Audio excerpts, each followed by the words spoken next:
Before we begin, thank you very much to Jim V for joining the Patreon campaign. Thank you very much for the support. Always appreciated. Genuinely, this is the reason I can keep going on this YouTube channel, is that Patreon. As long as that Patreon is going, I can keep going. So thank you very much for supporting it. Now, the first of the month is coming up. That does mean that soon, anyone $5 and up is going to be able to see 3 more classic episodes of TJTV, but it also means the monthly Q&A is almost here. So because of, other things on the 1st, we might delay it to the 2nd or bump it up to the 31st. I haven't decided which yet, but either way, here's your last warning. If you got a question for me you'd like me to answer on camera, please go over to the video that we posted on the 1st of the month and leave it there. Thank you very much for the support and the cooperation. Let us begin with today's topic. Now, I was not planning to talk Machine Robo again, because we just did a Rock Lord thing, right? We just kind of touched on this. So I was going to avoid Gobots and the like for a while. However, I was made aware today that a book that is all about the history of the toy line called Machine Robo Wedge is now available. Someone put it up to Internet Archive. So we're taking a look at it today. Let's be clear. It's a really cool book of just images and information. It goes all the way from the inception of Machine Robo as a toy line, all the way through to Machine Robo Rescue and the Mugenbein toy line that I love so much and kind of regret selling.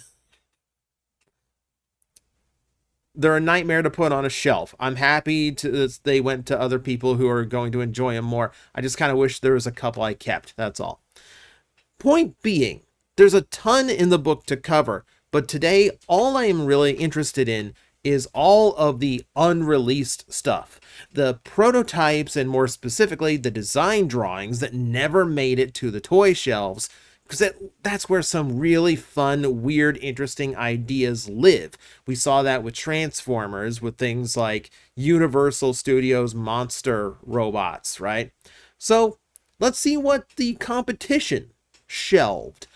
And we're going to start slow, typical Machine Robo stuff, and a few that were probably a good idea they avoided. Like this one. They were going to do their own Lamborghini, in red no less. Man, it would have been embarrassing if they also did a red Countach and I don't know how this would have changed history. Like if lawsuits would be thrown, or if someone would have had to change deco. Sideswipes blue all of a sudden, that kind of thing.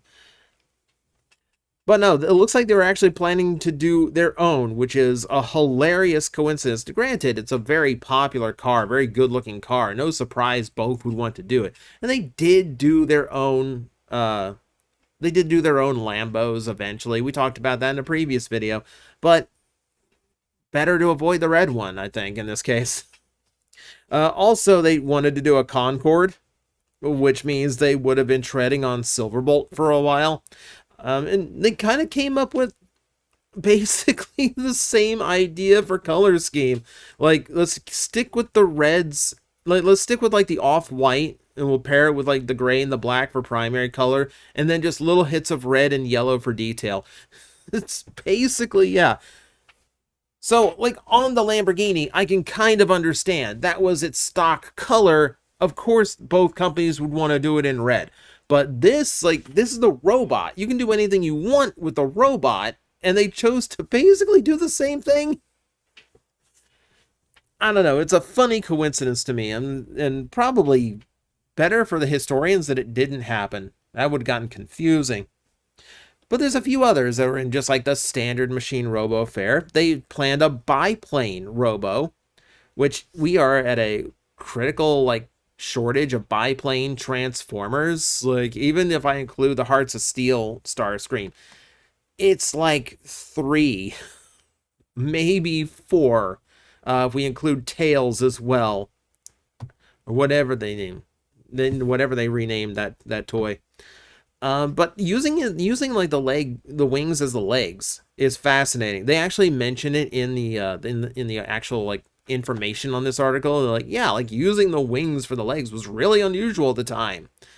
Funny enough, it seems like any time that they use wings for legs on any kind of flying thing they turn into, for weirdly enough, it turns out pretty good. Oh, and this one made me laugh too. So we've got a refrigeration truck, which is a weird choice for a vehicle, but granted, it is a legitimate choice. This is weird for two reasons. Number one, it very much works like Motormaster, where the actual cab of the vehicle is almost an ancillary detail. Like on Motormaster, it's just the feet. Here, it just would have been a backpack. And almost the entire robot is made out of the trailer itself. The funnier thing is it looks like Crasher. And I don't know if that is because I don't know if that's because they just used like an existing design just as an example of how the toy would look and this was not the intended final character, or if they legitimately were just trying to keep certain characters in the mix and this was absolutely intentional. Now, I presume that because some of the ones you'll see later absolutely lean in that direction. But let's get into some funny ones, right? Let's get into the weird ones, because that's the interesting stuff. How about Boxer Robo? It's a helicopter that flat out just turns into a boxing robot, complete with pecs and abs and everything. This one would have been the Rocky Balboa special if it was released in the 80s.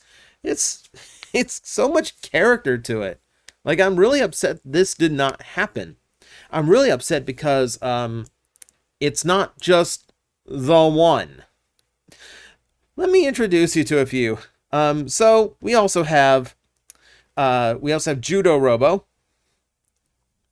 which I love the safari truck because you could tell they were desperately trying to keep in the black and white deco that they had to keep, like just for his karate gi. So like it's a weird design, right? It looks like something that you'd be stuck in like at a really cheap theme park, like a local just like a local tourist trappy place. Kempo Robo, who I don't see like I don't see like, well, I was gonna make a comparison. Let me hold off just in case I'm mixing things up. But I love the overall idea here. Like the bulk of those wings there becomes something different than just a backpack. It's supposed to look like the baggy pants that are traditional to that costume. It's a really different type of figure. It's really, really interesting. We could do Tai Chi Robo, where his twin guns on top become tonfas. This one kind of just looks like a normal machine Robo because like the outfit is so like full body. Like even when I was sorting this, I kind of forgot that this guy was actually in the group just because it just looks like a weird like emergency vehicle. It's a fun one. It's a fun one. We get into my favorites though. Sumo Robo. It is Sumo Robo, some kind of like either like forklift or like I don't know, just like there's a front scoop on there, like he's supposed to be some kind of like street sweeper or something. Like it's hard to determine what that vehicle mode was. And then the one I'm really salty over, Wrestler Robo. We were robbed. We could have had Peak and we were robbed. I love that like he actually has the laces up the shins for his boots. He has a championship belt. He has the singlet on. Very classic wrestler design. The idea of like martial arts based transforming robots is a really cool idea for just a subset of characters. And it's amazing to me. That makes me realize that Transformers has never really done something like that. Like even like it's always based on the vehicle, right? Like we'll put all the construction vehicles together. We'll put all the futuristic vehicles together. We will put all the dinosaurs together. We'll put all the monsters together. But we never have like something based on the look of the robot mode, like where the robots all have a theme to them that make them a team rather than what they turn into. It's a really cool idea. And I love the character and the personality to them. You also notice they all have these big grippers for hands, which I assume is to convey like martial arts action better, depending on which toy it is. Man, we could have had Peak. It would have been so fun. Sumo Robo actually made it to prototype stage, where, yeah, like you can tell he's some kind of Zamboni machine. He's definitely an odd one. I do think it's appropriate that his vehicle mode seems designed for pushing, so that makes sense for a sumo wrestler. Man, this would have been so much fun. This would have been so fun. So there really weren't a lot of prototype photos in here, but I do want to cover a few things.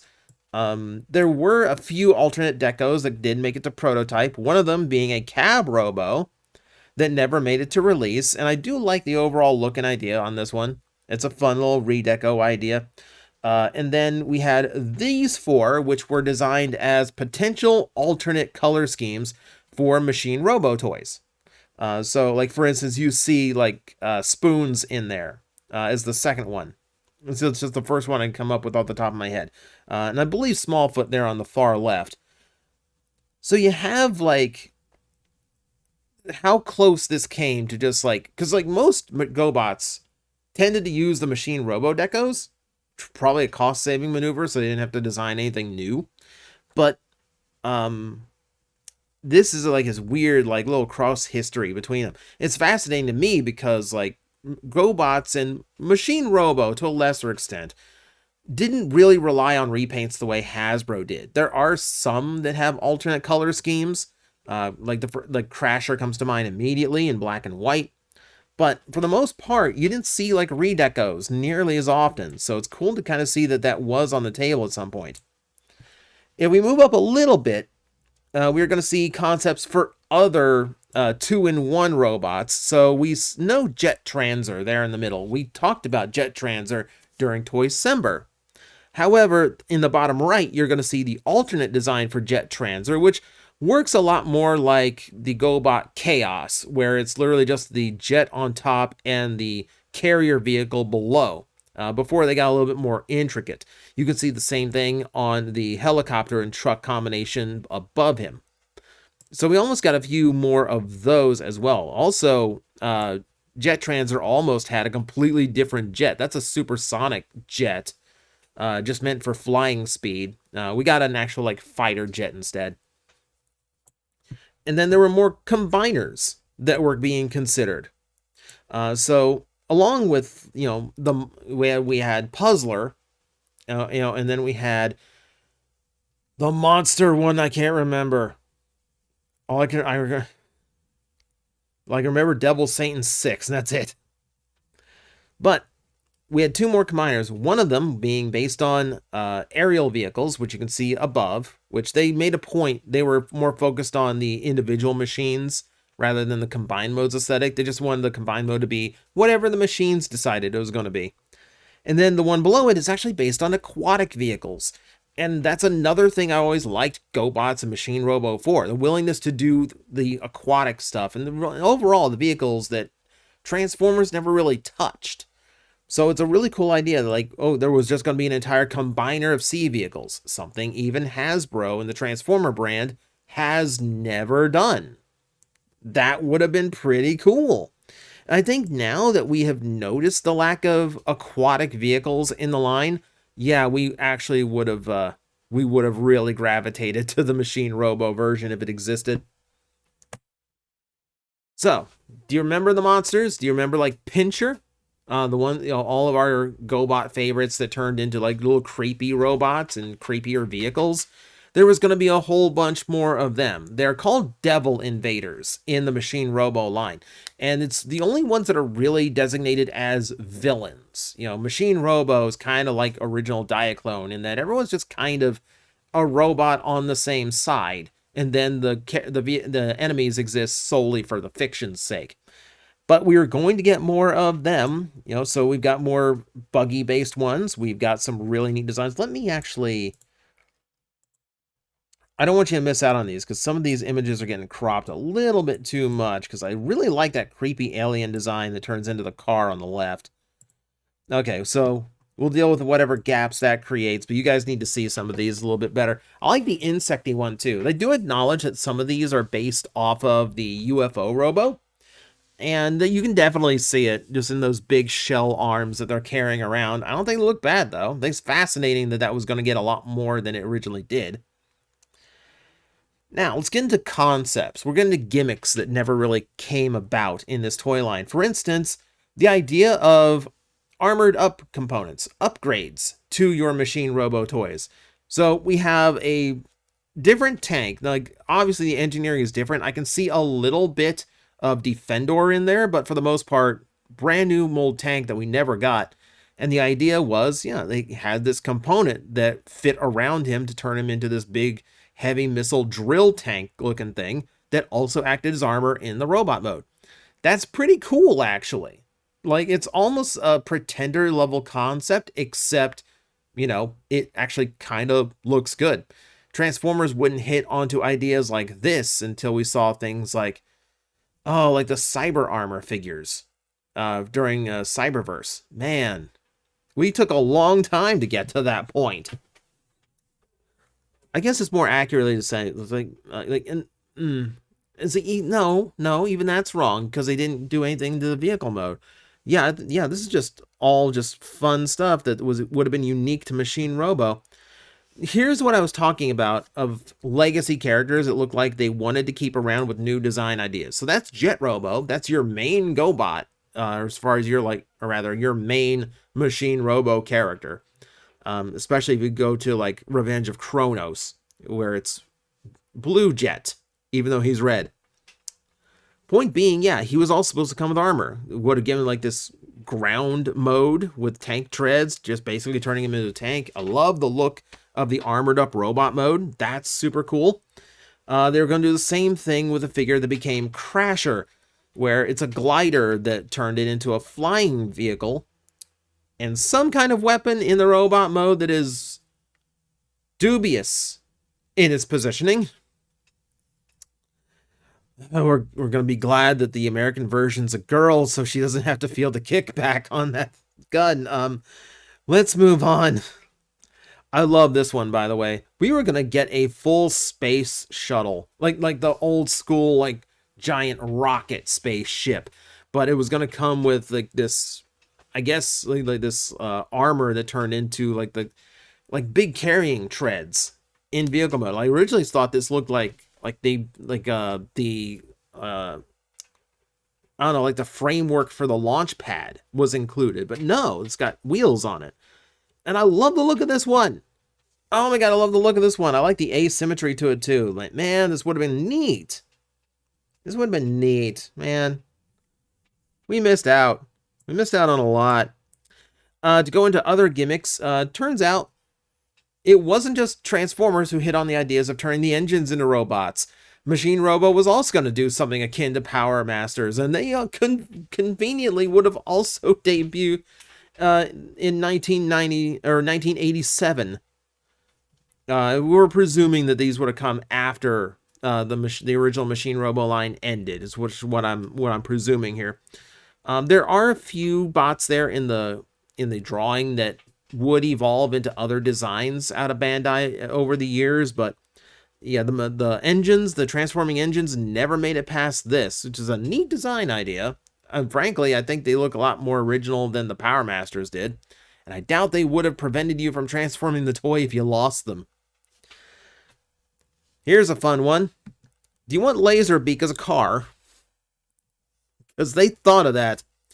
According to the translation on this page, they were apparently designing a lot of Machine Robo toys that would have turned into vehicles or turned into animals rather than robots, but very, very few ever made it to market. In fact, offhand, I can't really think of any that did, outside of like in the Rock Lords line.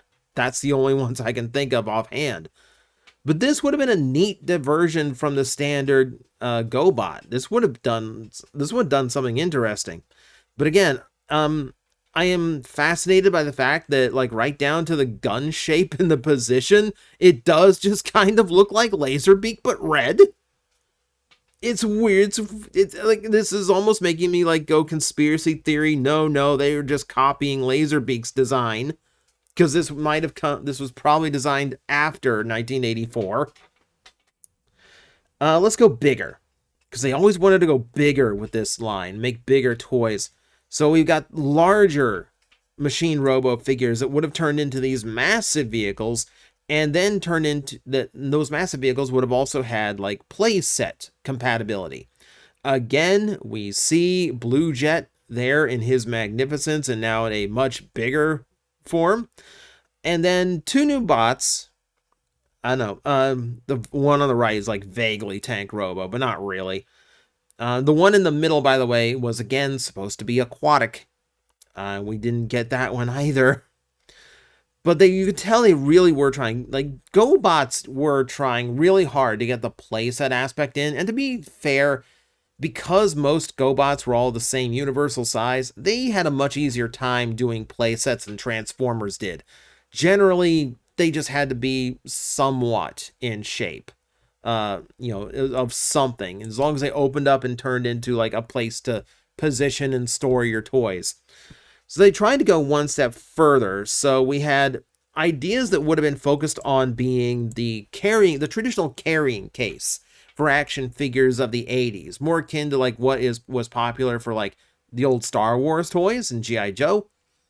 But this would also have a transforming aspect to it, where it was a vehicle, like a big, like basically like a land-based aircraft carrier, in its folded up mode, and then like a full play set once you open it up. But the play set also happened to have 16 storage compartments for your standard size Machine Robo toys.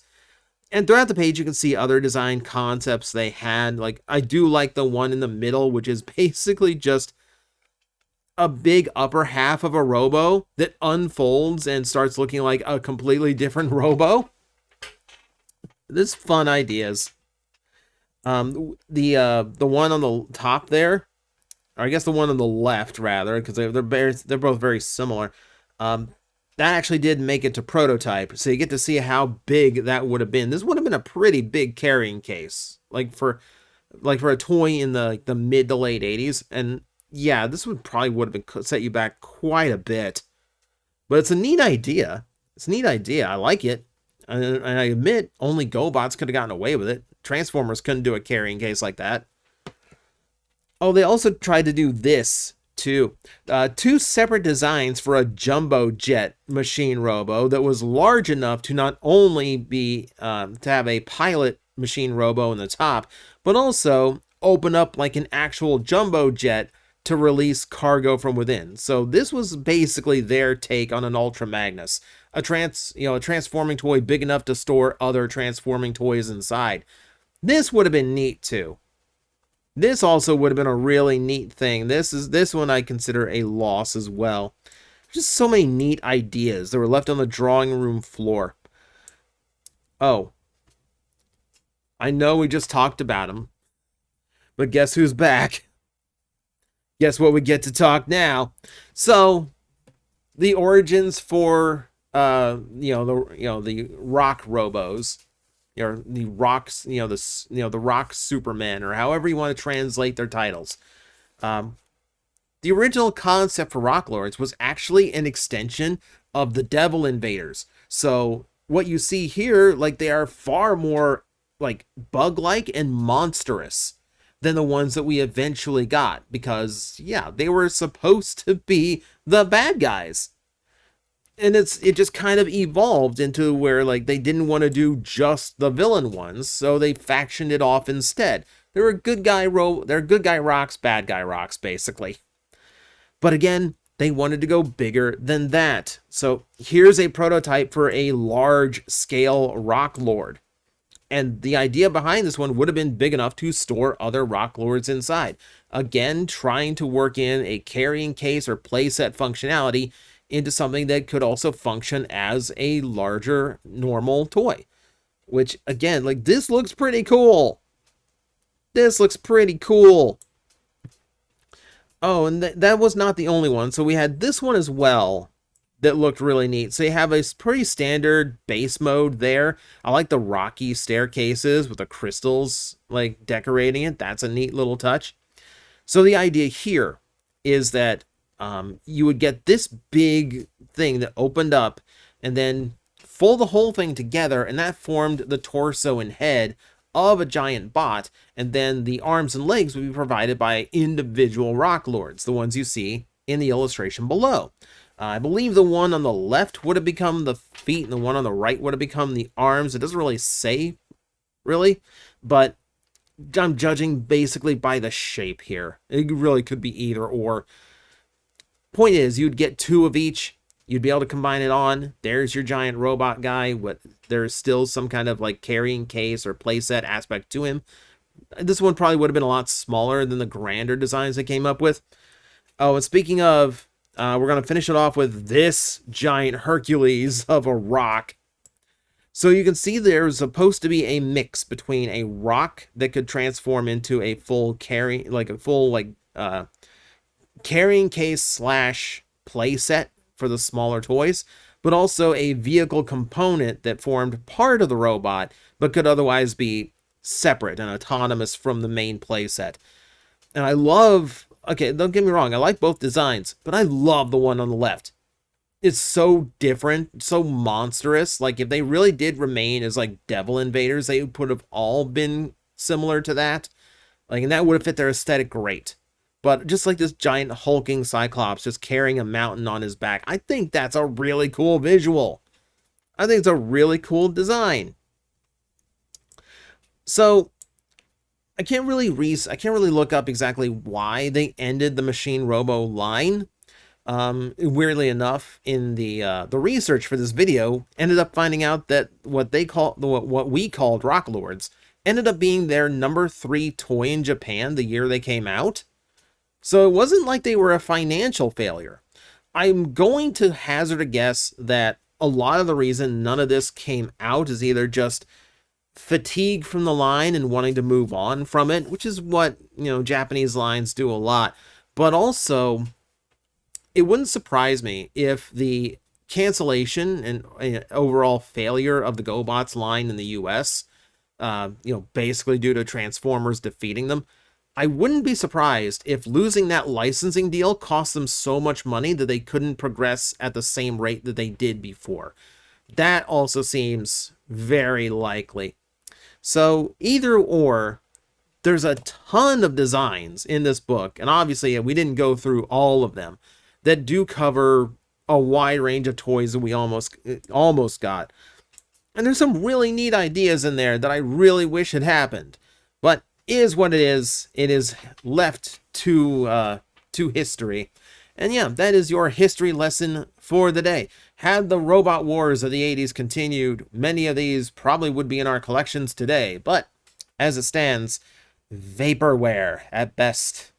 So, there you go. Hope you learned something. Hope you found a new favorite obscurity, because there was a lot of them to be had in this one. Let me know your favorite in the comment section below. And as always, I will see you next time.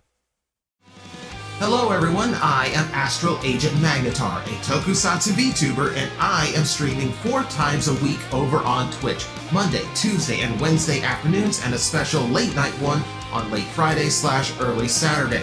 So come watch, come hang out, and let's make an impact together.